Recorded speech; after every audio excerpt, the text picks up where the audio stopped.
Welcome to Pablo Torre Finds Out. I am Pablo Torre, and today we're going to find out what this sound is. The North American podcaster.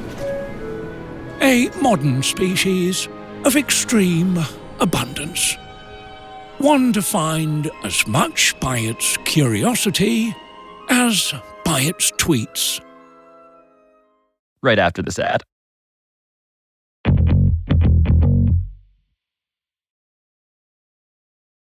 So this is appearance number 4 for you, Mickey? 4th time, yeah. It's no exaggeration to say that you are perhaps our most honored and weirdest correspondent. I'm going to make some business cards. That's flattering, thank you. I mean, you've allegedly broken the law for us, sawing down a goalpost. Had to go away after that for a little bit. You revived your former life as a goth tennis player. Also, you literally shoveled for us, investigating Nikola Jokic's horse racing obsession. So what have you brought us today? So Pablo, we are living in a golden era of side quests. Whether it's learning to get fit or hiking up a mountain, learning to play a new instrument, this is a real moment where maybe because work life in 2025 leaves a little bit to be desired, or it just gives us a great excuse to get off of our phones and tablets. All of these pastimes are really booming. So just to preempt what I think you're about to do here, you're staging an intervention for me. Well, I'm worried about you, Pablo. I mean, we've even reached the point where subjects of yours are tweeting that maybe you need a hobby. You've also, I think, astutely understood that the best way to get me to do something is to Trojan horse it in the form of an episode of this show. But I need a hobby too. So I've brought a solution actually for both of us. It includes plants, which you love. I do. It includes tweeting, and not the tweeting you're kind of thinking, but this kind of tweeting. Oh, God. Pablo, that song that you just heard, that siren song, is the sound of your very own new nemesis bird.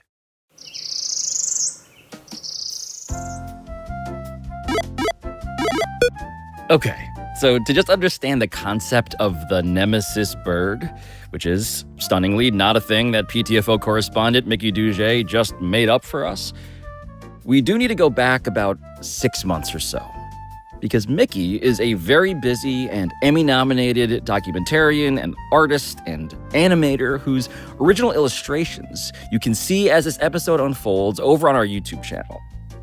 But in a rare bit of free time earlier this year, Mickey found himself at a party. A party that can best be described as... Elderly. Okay. And as the subject of hobbies came up, I was doing my usual, I don't have a hobby and I could probably use a hobby, yada, yada. And as I was doing that, an older gentleman stepped up through the crowd and he was carrying a bottle of wine and he came over to me, topped off my wine glass and cryptically asked me if I had ever had a nemesis bird. And it was like such a spooky moment because he's staring at me. At which point Mickey realized that he wasn't at any old person party. He was being watched. He was being watched by an increasingly tipsy group of largely bald and very serious bird watchers. The kind of obsessive competitors, in fact, who would argue about records and statistics and asterisks and honor. All of which turns birdwatching into something like a sport. And so now I'm visualizing, the binoculars, the bucket hat, the bird watching sort of regalia. All that gear, that glorious gear. And collectively, they all kind of flocked together. As it were. And started to tell me that having a nemesis bird is actually the most epic side quest you could ever have. Because a nemesis bird, it turns out, is a flying Moby Dick. It is the creature that keeps eluding you. And sure, if you only cared about statistics, you could technically just lie and say that you saw your nemesis bird whenever you wanted. Because birdwatching, not unlike pickup basketball, does rest upon a certain code of honor in self-reporting fouls, as it were. But the oddest thrill of the chase itself is kind of the whole point of this hobby in the first place. You may know where this nemesis bird nests, when it migrates, and yet, despite repeated quests to lay eyes on its feathers, it remains a ghost, which is a torture felt by birders of all ages, all across the world, as we'll see. But sometimes you can still hear it without seeing it, which sounds like it's even more torturous than if you can't see or hear it at all. So in that case, this bird is not merely ghosting you, but kind of haunting you. Yes, that's the best way to put it. And just to be clear about what you're haunting me with already, that sound is the sound I'm not going to reveal too much more about your nemesis at this point because I really want you to come to appreciate the real agony and ecstasy and even almost spiritual religiosity of this practice of birding.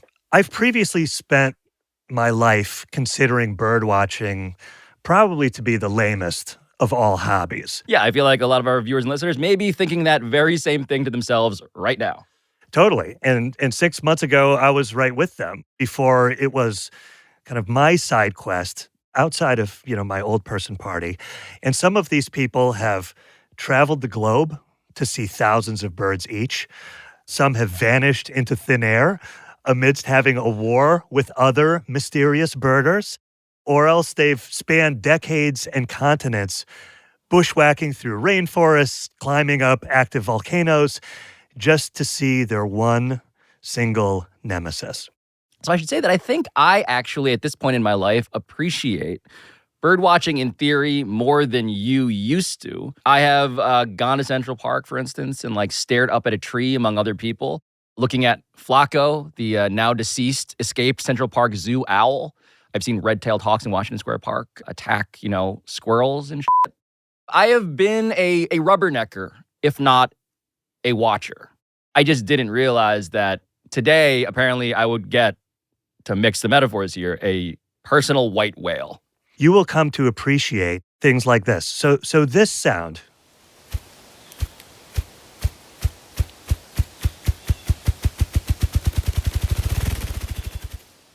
which the more I hear it, feels like a crowd at a baseball game, sort of like building an applause to root on a pitcher. So that sound, Pablo, is actually the mighty tail swish of the ruffed grouse. Okay, I see you're doing, we're doing the David Attenborough thing now. And that, Pablo, is actually a close relative of the longtime nemesis of just one of the many birders that I met for you. My name is Sharon Steitler, and I'm known online as Bird Chick. And Sharon described to me the satisfaction of finding your nemesis as being this kind of ecstatic experience. So when you do finally see a bird that you've been looking for, it's a dopamine rush. It is a high. I mean, I get this sensation in my chest, and it's up there with having a 16-year-old scotch or, a really amazing orgasm. I mean, it's just, actually, I kind of describe my perfect day as getting the trifecta of birding, bike riding, and banging. If I can have that, that is a perfect day. Shout out to Sharon. Shout out to Bird Chick. This, by the way, is the big, beautiful bill I was hoping for. Birding, bike riding, and banging. It's the much better BBB for all the obvious reasons. So Sharon's search for her nemesis bird, the spruce grouse, coincided with a period of time in her life where she was also going through a divorce. So right before the pandemic, my marriage ended and I went a little wild. And some people were talking to me about showing me spruce grouse. And the adult son of a friend of mine was like, Sharon, I'd really like to help you find it. And thinking about the other person, I just said to myself, I was like, I wonder if I just started offering blowjobs for a spruce grouse, if that would be a good dating strategy. I was just thinking out loud. I'm single now. I don't know what to do. What I'm finding out today is that somehow the bird watching episode is also the most explicit one we may have done to date. So Sharon actually gets in so deep that she starts dating a guy who actually has the same nemesis bird as her. A tale as old as time. It's like, okay, the world's falling apart, but we're going to get a spruce grouse. While biking alone in Alaska. I see this dark blob in the road moving and swishing its tail, and I just knew. And I gasped and I stopped and I tried to untangle myself. She tries to untangle from her bike. Her bike falls over. I'm trying to set up my spotting scope that I had in my bike pannier, and I'm on the ground, and She manages to take what she calls a craptastic video. Oh my God, there's a second one coming in. Holy shit. Holy shit. Oh my God. Be cool, Sharon, be cool. What's funny about that video is that the Blair Witch-style narration belies the absolute focus and clarity that we get on this video, which we're showing on YouTube, by the way, of the bird. You can very clear. I mean, Mickey, it's a big, beautiful bird. It's presenting. It's swishing its tail feathers. It has like a red sort of like crown deal on top. It's really puffed up and strutting its stuff. So Sharon describes this moment almost like seeing a celebrity, like seeing George Clooney. Somebody might get super excited seeing George Clooney walk down the street. But be cool, don't freak out. Because if you freak out, the bird's going to freak out, and the bird's going to go away. You want to stay here and you want to watch it. You don't want the bird to think you're a weirdo. She describes it as a top 5 life moment. So just to complete the picture here, here's a photo of Sharon right after seeing the spruce grouse. So what you see as she's wearing her bike helmet and her sunglasses is her celebrating, pumping her fist into the sky, framed by evergreens, as if she just scored the game winner in the World Cup. Just look at the ecstasy, Pablo. It is, dare I say, an orgasmic level of satisfaction. And given that, I mean, don't you wish that was you?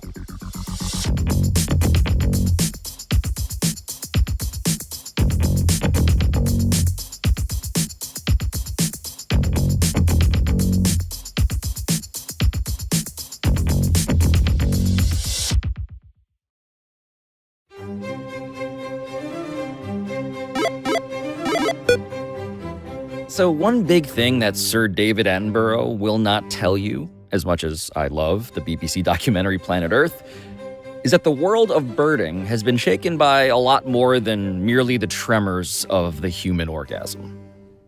It has been overwhelmed by technology and electrified by a civil war for its soul.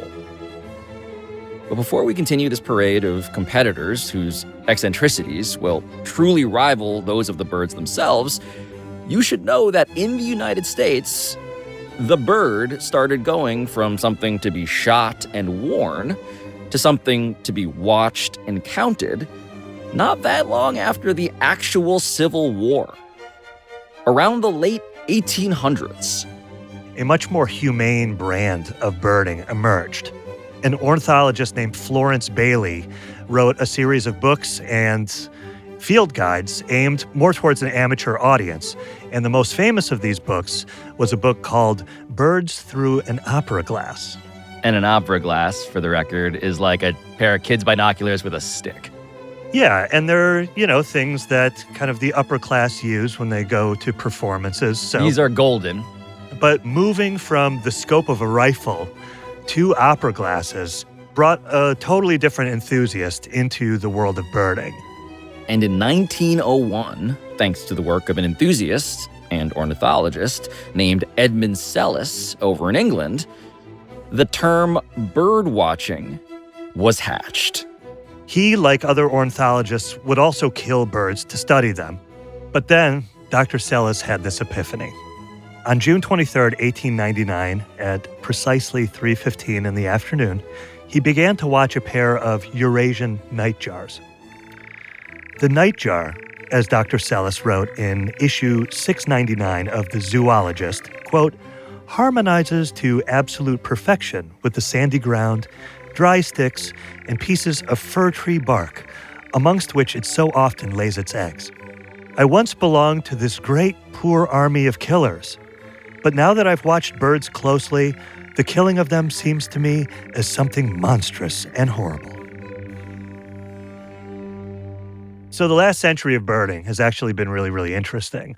What started as just a really scientific study or just this hobby of rich people has increasingly become more and more of an everyman's activity. I mean, it is even popular, it turns out, among your balding friends at that old person party. Absolutely. And contrary to popular belief, it's not just popular among the hairless, as I discovered when I met the man that they call Birding Jesus. Is it okay if occasionally I call you Jesus as well? If you would like to, yes, I have no qualms with that whatsoever. This is not an exaggeration if you are not watching on YouTube. This man looks like Jesus if he loved birds and also had a perm. So Birding Jesus, a.k.a. Charles Clarkson, is the director of avian research for the Audubon Society of Rhode Island and someone who also runs like a very successful bird touring company. Charles told me that the barrier to entry is so low nowadays that birding, as a hobby even, contributes $300 billion in revenue to the United States. $300 billion? Yeah. And that over 1 million people are employed in the American birding industry. Yeah, I am inordinately happy to sit and watch one of the most common species for hours just do its thing so I can better appreciate its behavior, its evolutionary history. And so one of the biggest things for me that brings me great joy is when I go to the tropics, these incredibly speciose countries where you've got thousands of species present. To have a client of mine who's on one of my tours see these really charismatic, beautiful birds that I've seen thousands of, but to see one right in front of them and then to see the look on their face and to hear the, oh my God, that comes out of their mouth when they see this bird is just such a rewarding and amazing experience to me that just, it's a kind of a cup overfloweth moment for me. My quest is to make sure that I can, prior to my death, captivate as many other people as possible with the beauty of nature and the mystery of humanity. So I spoke to a few romantics like this who commented on like the always on quality of birding. So when you're commuting to work, you could be birding. If you're smoking a cigarette on your lunch break back behind the restaurant, you could be birding. One of my spiritual new friends actually called it a, quote, lifetime scavenger hunt. But there are others. There's there's a subset of birders who get way more hardcore and competitive about it, keeping elaborate lists on birding apps and trying to stay atop these leaderboards of like, who's got the most birds seen in their life. So these are the volume shooters. Totally. Yeah, total volume shooters. And these people are known as big listers because all of these people will log their life lists, usually on websites or apps. The biggest app is an app out of Cornell called eBird, which is sort of like the Wikipedia meets JSTOR for birding. It's moderated by volunteers. And also the data is kept for scientific purposes. So, you log in, you log your geolocated checklist, and you can be sure that it's safeguarded along with like 500 million other sightings that this digital community has pulled together. But you should know that Birding Jesus has a problem with eBird. I think it has helped to lower that barrier. But eBird is also largely responsible for the gamification of birding. This is an app that creates leaderboards where people can compare themselves and their bird lists to the lists that other people have submitted. And it does tend to kind of expose that dark underbelly of competition where people are acting in their own self-interest and they have this singular mission, which is to best the other competitors. This is beyond David Attenborough now. This is getting a little real according to Birding Jesus. You have no idea.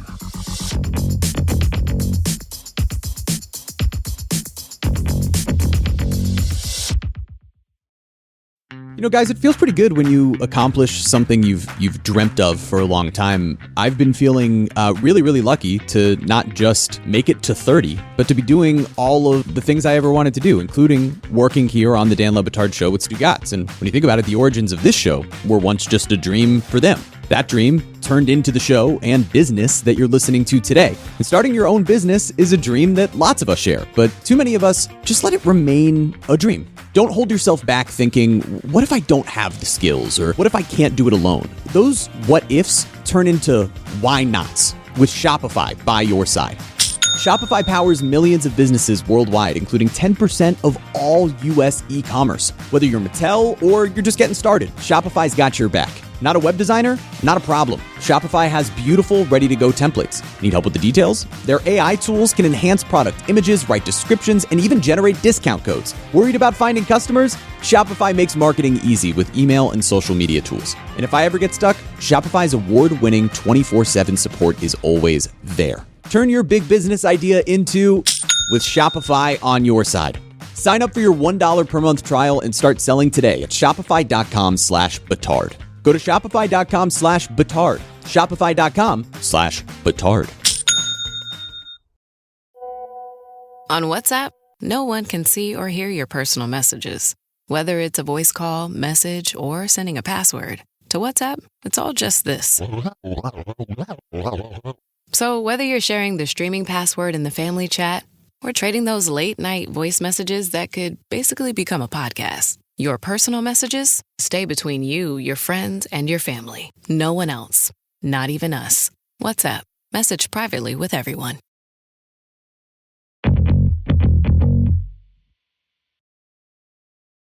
So, birdwatching, very possibly an actual sport. And as I realize now that this is also clearly a story about the humans involved, that I need to know who the my nemesis bird is. Who is the official nemesis bird of Pablo Torre finds out? Well, I haven't told you because I haven't introduced you yet to the absolute GOAT of birding. The former senior inspector for the U.S. State Department is this guy named Peter Kaestner. Does it work better with the reading glasses or not? I would say without, just because it has some shine. Okay. My name is Peter Kaestner. So the greatest birdwatcher alive is an actual spy. Not a spy, but Inspector Kaestner did tell me that... He's not a spy, but he's an inspector. That after 36 years working in the Foreign Service, living in places from Afghanistan to India... I was in a fairly high-stress business as a diplomat, and I found that whether I was dealing with a plane crash or visiting an American in jail or talking to a family of a deceased American, getting out in nature was just a wonderful way to disconnect, to refresh, to re-energize my spirit and just enjoy. So just as a matter of scouting here, what makes Inspector Kaestner the GOAT? So Inspector Kaestner is the world's preeminent big lister. I am kind of crazy about numbers. I have always had a real connection with numbers, and I don't know why. If I'm tuning a radio and the proper volume is at number 13, I'll change it to 15 or 10 or 12 because I can't have it stop on a prime number. It's just not right. It's got to be an even number. It's got to be divisible by 5. It's got 10. I mean, 10 would be perfect. So, I mean, it's just an affliction that I have. But to me, 10,000 is like the ultimate. And it's interesting because it's resonated a lot in the birding community. I think a lot of people see that as not the holy grail, but certainly an almost unattainable goal. 10,000? Like, we should just do the math here for a second, because how old, Mickey, is Inspector Kaestner? Inspector Kaestner is 72 years old. Okay, so let me just do some math here, right? So 72, 365. All right, so we're looking at 26,298 days. Oh, and also he said that he started birding at 4 years old. All right. So take that out. Excuse me. Yeah, 365 times 4 minus that. Okay. Taking out 1461. Inspector Kasner has spent 24,837 bird watching days on Earth, which means that 10,000. I mean, he's saying that he intends to see a new bird species every other day for the span of his entire life, which seems, needless to say, impossible. It does, but you got to realize that this guy is in the Guinness Book of World Records. He was the first person to see an example of every single bird family in the wild. And he's also like the only recreational birder who's ever discovered an actual new species of bird. He discovered this bird called the Cundinamarca ant pitta in Colombia. What is the all-time scoring list? What does that ranking actually look like? So you should know that a life list that is over 8,000 species is considered like insane. There's a list with only 32 people on it that have ever gotten that number. And only 10 people all time have ever had lists over 9,000. And so the all-time record is what then? So it was thought before Inspector Kasner came along that the all-time long list record belonged to this British-Canadian guy named Philip Rostron. He's got a list that has 9,763 on it. And Inspector Kasner was climbing the list through eBird, which again is the Wikipedia of bird watching. Meet JSTOR. With the community of scientists who were monitoring, the progress. But the inspector also used a separate website called iGoTerra, which is kind of more of like IMDb. Which is a less academic fact-checking. There's more species available. So Inspector Kasner, he made a pretty big deal out of it in the birding community. I had it all planned out. I was going to do it. My 10,000th bird was going to be a wonderful thing called a tufted puffin, which he would get on U.S. soil. And Oregon, standing on U.S. soil. I mean, this is going to be the best. After going to 195 countries and territories. And then all of a sudden. Then came along Dr. Jason Bourne. I mean, Dr. Jason Mann. Oh. Jason Mann. This Jason Mann shows up and he's almost behind me. Who the is Dr. Jason Mann? So Dr. Mann, as far as I can tell, is an American healthcare investor who's living abroad in Hong Kong. And he'd been logging his bird sightings on this other, less popular birding website called surfbirds.com. So out of nowhere, Dr. Mann's list pops up on iGoTerra, which is like a legit site, and where Inspector Kasner had been climbing gradually the leaderboard past the 9,000 mark. When Dr. Mann shows up, suddenly he's right there, and he's got over 9,000 as well. So what you're telling me is that this is the real-life Dragon Ball Z meme, in which a guy has a power meter, and he's saying, it's over 9,000. It's over 9,000! What, 9,000? That is literally what's happening now. Yeah, totally. And the race was on. I became aware that Jason Mann had moved his list to iGoTerra and that he was only 50 birds behind me. I said, holy moly, this guy has caught up 300 birds in 3 months. It's a little unusual. So since I had put my plans out there, I snuck off to Taiwan, and I really absolutely snuck off. I didn't tell anybody I was going, except for one guy. In fact, I'm not sure I should say this in public, but I kept birding in eBird as if I was in my backyard while I was in Taiwan. I have a streak of like 7,000, 8,000 days in a row that I've done eBird checklists, and people actually follow me and they say, oh yeah, well I see your eBirding in Florida, or I see your eBirding in Malaysia, whatever. So I kept eBirding in my backyard. And I didn't put the birds in Taiwan until I left Taiwan. And then I erased all the erroneous data and replaced it with the Taiwan data because I didn't want anybody to know I was there. Try not to just read between the lines of Inspector Kaestner.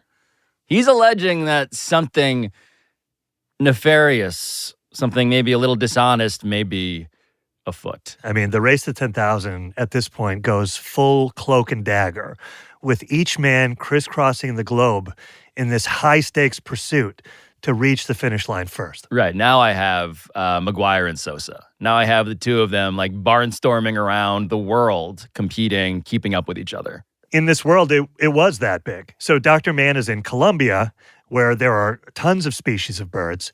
So Dr. Mann takes the lead when he's there in Colombia. Inspector Kaestner sees this. He decides to go from Taiwan to the Philippines. Well, hello, Inspector Kaestner. And then on February 9th, 2024, I just posted a photograph of myself and the back of my camera showing the orange-tufted spider hunter with a little sign saying 10,000. And that was it. So this is where birding, big listing becomes actual sports. He's doing the Wilt Chamberlain thing. Totally. He has his big round number. And he looks so happy in the photo, too. So the inspector posts these photos everywhere. He puts them on iGoTerra, he posts on eBird, he posts on Facebook. This is a top moment for him. And it seems like Inspector Kaestner has won this epic race. But then it actually comes out that Dr. Mann had actually done his own post just 12 hours before. 12 hours? Claiming that actually he was the first to 10,000. Oh my God.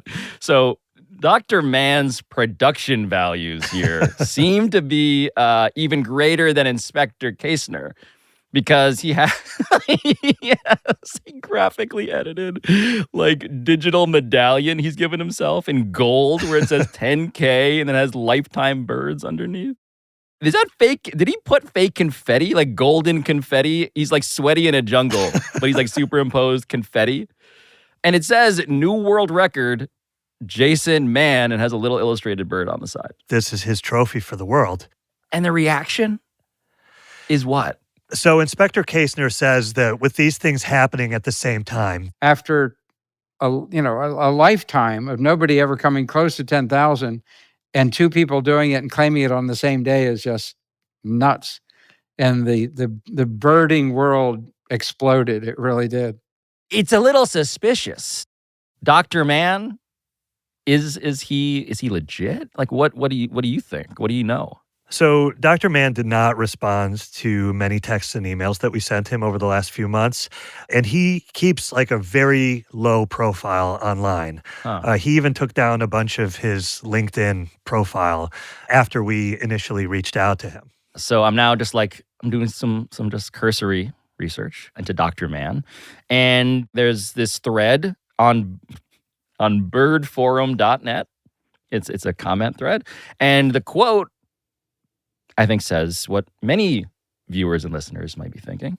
Quote, either this guy is the luckiest birder alive, having rediscovered several lost species, or his list is not to be trusted. End quote.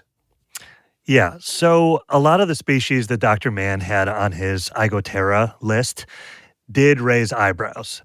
Inspector Kaestner said that it would be headline news, for example, to see or hear a bird as rare as the New Caledonian nightjar. You'll remember from the Great Epiphany of 1899, in issue 699 of The Zoologist, the song of the nightjar. But this is no ordinary nightjar, Pablo. The New Caledonian nightjar has not been seen on Earth since 1939. Which is all to say, I suppose, that if you had in fact found such a nightjar, you would not bury it on your list. You'd be shouting this from the rooftops.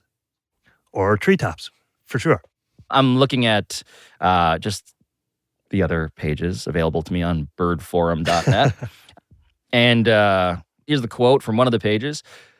Jason Mann reports several dozen extremely fishy species that, besides him, no one has claimed to have seen for decades. Some occur only in war regions, on islands that can only be visited by scientists, on remote mountains that can only be accessed via helicopter. These include the following near-mythical species: the bare-legged swiftlet, the buff-breasted saberwing, The buff-breasted button quail. the scaled flower piercer, The Sulawesi woodcock. the Papuan whipbird, The Taliabu bush warbler. the Kangian tit babbler. The blackthroat, of course. This now is like an NC-17 rated birdwatching episode. Oh, and we haven't even gotten to a very important birding term. What term have we somehow not gotten to yet? That's jizz, Pablo.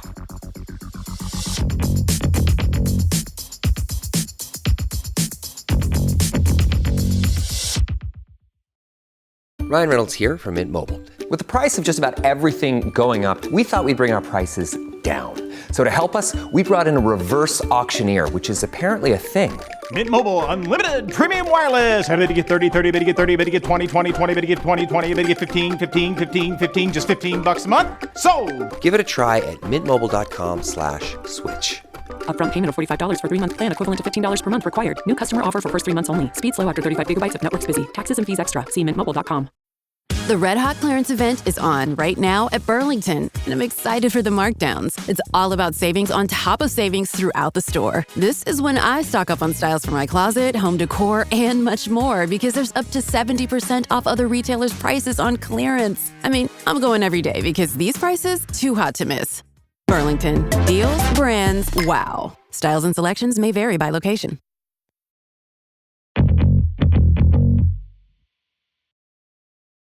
So I should disclose that you got me. Yeah. I'm hooked. I think that's very clear to everybody now. I am ready to start collecting some nice big round numbers on one of these many apps available to me.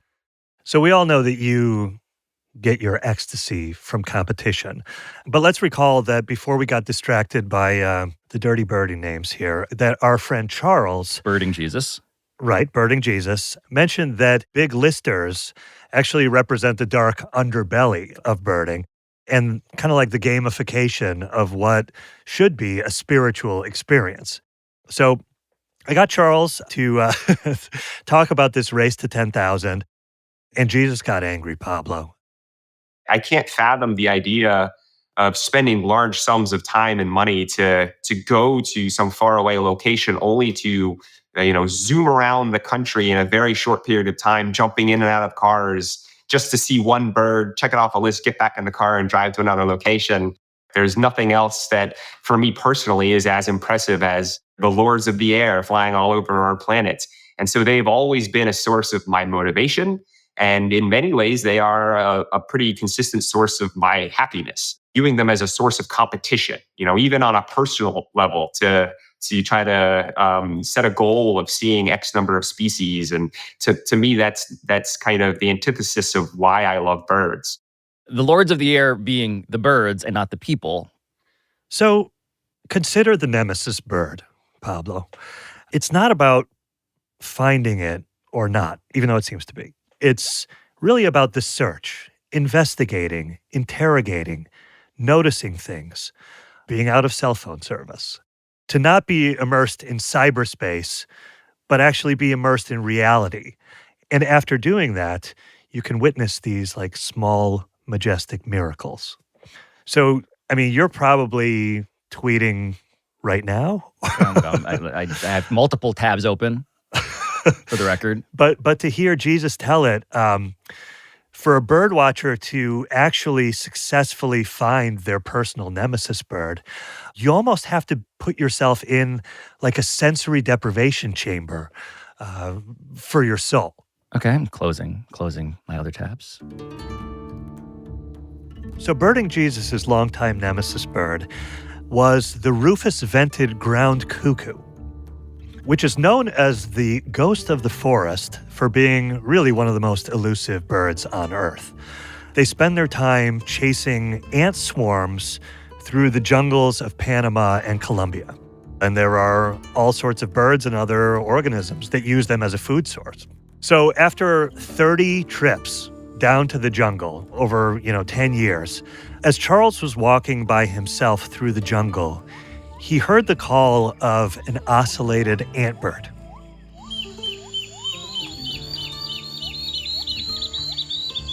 He refers to this call as the Holy Grail of antbird calls because those birds only really hang around the most massive ant swarms. And so, my heart rate went up, and the swarm seemed to be a few hundred meters off the trail. So I plunged headlong, bushwhacking into the rainforest, as I typically do. As I transitioned from this very high light environment, I had to let my eyes adjust to this low light environment. I started seeing more and more birds. I would see wood creepers, I would see flycatchers. There were toucans on the ground, motmots in the trees, ant birds, and they were all kind of profiting from this army ant swarm, which was absolutely massive. And it just sounded like it was pouring rain because of all of the ants kind of scouring through the leaf litter. And as I was kind of surveying the scene, I saw this blur of this bird that just disappeared over the hilltop. And based on its jizz, which is a birding term that refers to general impression of shape and size, everything about this bird screamed rufous-bedded ground cuckoo. So my heart absolutely stopped.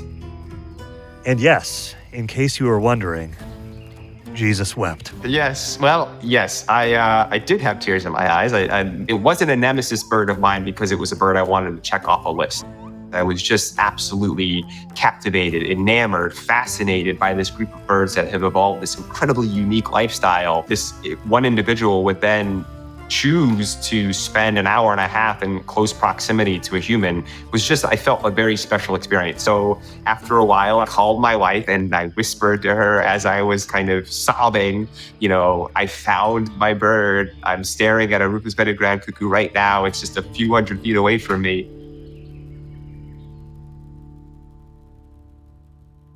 To which she responded, "That is so wonderful. I'm so happy for you. I'm going into Home Depot. I'll call you later." So the question now, Pablo, is, are you a believer? I could not be, more subscribed to the religiosity that you have brought me here. All right, so I asked Birding Jesus himself to help us choose the official Pablo Torre Finds Out Nemesis bird. And he had looked at some charts and lists on your behalf. He considered a couple of wood warblers for you, like the ovenbird. Charles also liked a bird called the American redstart, has big orange spots. But we thought maybe that was a little too Trumpy for Morning Joe Pablo. Fair. But then Birding Jesus settled on your nemesis, which is the northern parula. The northern parula. Beautiful bird, pretty small bird. A beautiful yellow belly. That's technically called its bib, Pablo. Its bib, all right, noted. They tend to live in the Caribbean, but they fly up to eastern North America to nest at this time of year, which is migration season. Its song, can we play that one more time?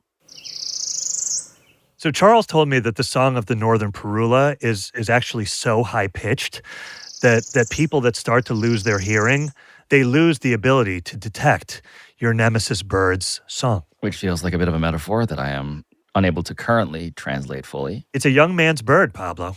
Right. A thinking man's bird. And so, what do I do?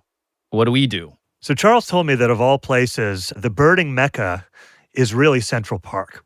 We're going to go to Central Park now. You want to take me to Central Park? We're going. I mean, let me just ask you this. What other kind of reporting could deliver a transcendent, orgasmic moment of joy? And Pablo, Jesus has risen. Please meet Birding Jesus.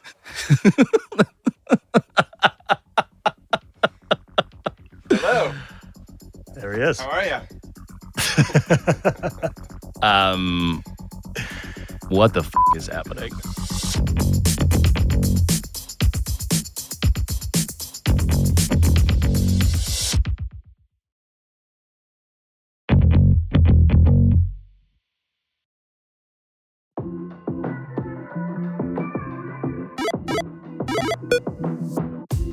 So if you're not watching on our YouTube channel right now, what is happening is that we are being called to gather our gear by birding Jesus. Yeah, if you could My let wife me- is Catholic. She hates that you guys are calling me this. There's nothing more Catholic than heresy. And so we followed her out of our studio and toward the elevator here at Meadowlark Media. It does occur to me that Meadowlark is named after a bird. Yeah. It is one of the most imperiled birds in all of North America. Really? Yeah, 75% of the entire population has disappeared since 1956. Oh, that's ominous. And what's the... It's a grassland. And it turned out that I had a lot of questions for our guide, whose government name, once again, is Charles Clarkson, about New York City's whole birding ecosystem. What's your sense of like a red-tailed hawk eating a rat? As we began descending into the subway, I couldn't help but feel this burning desire, a deep, almost primordial urge to turn this episode into a nature documentary. And yes, to hire David Attenborough. The North American podcaster. A modern species of extreme abundance. One defined as much by its curiosity as by its tweets. An exotic subspecies, however, known as the Filipino-American podcaster, or FAP for short, has become increasingly difficult to find outside of the studio and out in the wild. But all of that changes as we land on planet Pablo.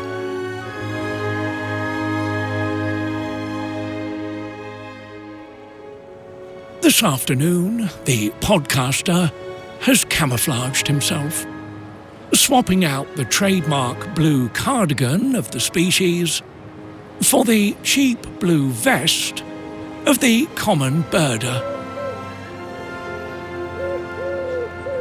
Our rare sighting begins during spring migration outside the American Museum of Natural History. You see that? So we have the pigeons with the hawk on top of an eagle behind it. So cool. Before long, the podcaster ventures into Central Park, also known as the Madison Square Garden of birdwatching, a veritable mecca, even if one of its most colorful residents is a Baltimore Oriole. I guess it makes sense for a show that is definitely a sports show to see the mascot of an actual sports team. The obsessive Filipino-American podcaster travels in a flock, most often with an extraordinarily endangered breed, the freelance reporter. When you said that the parallel might be watching us, I thought about Predator. Oh yeah. You know, hiding in the... Slathered in mud. Yeah. That's what we got to do. Oh, and we are doing that, technically. And on this day, they are guided by a true wonder of nature. Indeed, a mythological creature who simply goes by the name of Birding Jesus. So, American robins are singing. Yeah, we've got some vocal activity. American robins are I just love that. I just time. point to my ear and suddenly Birding Jesus is like, that's an American robin. The podcaster is jubilant. This is a great friend to have. Definitely. Yeah, everybody needs a birding friend, I think. Suddenly, the freelance reporter sniffs out a lead. So you were saying that kind of the migration period is wider. Most of the time, males arrive on territory prior to females so that they can compete with one another for access to a territory. But the obsessive FAP, having become perhaps unaccustomed to the great outdoors, provide the pending females with all the resources they need to build a nest. Seems on this day to have become particularly distracted and then assess the quality of the male based on the territory he was able to procure. Show me what you got. Exactly. Yeah. So Pending Females is also a good band name, by the way. The podcaster, hungrier than ever for content and thirsty as they come, seeks his prey. The name of my nemesis bird is The Northern Parula. The Northern Parula, that's correct. Northern Parula. So driven is he by the algorithm. Last year, there was one documented right here in the Ramble. So we are still within the realm of possibilities of finding a Northern Parula. That the podcaster will stop at nothing. We will find them. We will. Wherever they may be hiding. Even The caveat here is they weigh as little as 5 grams. Which and especially at the incontrovertibility and pick out the movements of birds that are moving around in a canopy that's being pelted with rain. of the elements. Well, nobody said this question's going to be easy. That's right, and it shouldn't be. This is a nemesis bird. Nothing can stop the podcaster But here's the thing about a nemesis bird. and his very own brand We have not seen the nemesis bird yet, of climax. but the nemesis bird also hasn't seen us.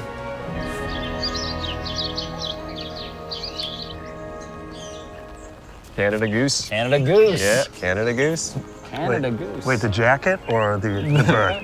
There's a northern cardinal making a chip note behind us over here. You're hearing far more than you're seeing. So boning up on the vocalizations of birds is an absolute essential aspect of data collection or bird watching in general. I've been stunned by the amount of boning that goes on in the bird watching community in general. I'm sure, yeah. It's a randy sport. It is a romantic pastime. Yeah, and even like the rain, the wetness. The podcaster is distracted. The clouds sort of shrouding, hiding, but also revealing. It's very beautiful. Which is precisely the point. As if it's pulling up a stocking on the skyscrapers of New York. Of bird watching. Beginning to get it. Yeah, yeah. Kind of beginning to get it. Instead of podcasting.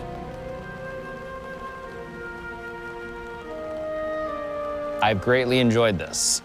Even though we have come up very empty and very wet. The Northern Parula has evaded us, but I don't want to give up yet. Good, and you shouldn't. It has been, as the Filipino-American podcaster himself might say, an exclusive skeleton key for a time machine into the Kremlinology of what you might call the last American monoculture, with nothing less at stake than the very nature of nature itself. What I've found out is that even though I've gained a nemesis, I've also gained a friend. Absolutely. Thank you, Birding Jesus. You're very welcome. I'm so happy that I could facilitate this very wet day in the park. Before we go, though, I have a very New York City way of us continuing our quest. I've put together a series of flyers. An original. Have you seen this bird with a black and white photo of the Northern Parula? So I think we should hang it up. Oh, and you have the tearaway tabs at the bottom, 513-85 Pablo. That is actually our hotline. Put that up. Oh, yeah. Right, like that. Yeah. 513-85 Pablo. The Northern Kingbird need not apply. We're coming for you. Emphasis on coming. Don't say that. Is that too much? Is that a little much? No comment. It's your show. But first, Pearl Jam. Sorry, is this... Have I got the wrong program? Slightly confused.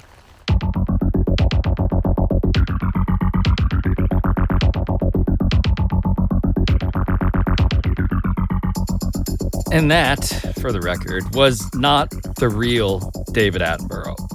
It was actually some guy named Guy. And you can find Guy over on cameo.com/voiceoverguyuk. But This has been Pablo Torre Finds Out, a Meadowlark Media production named after one of the most imperiled birds in all of North America. And we will hopefully talk to you next time.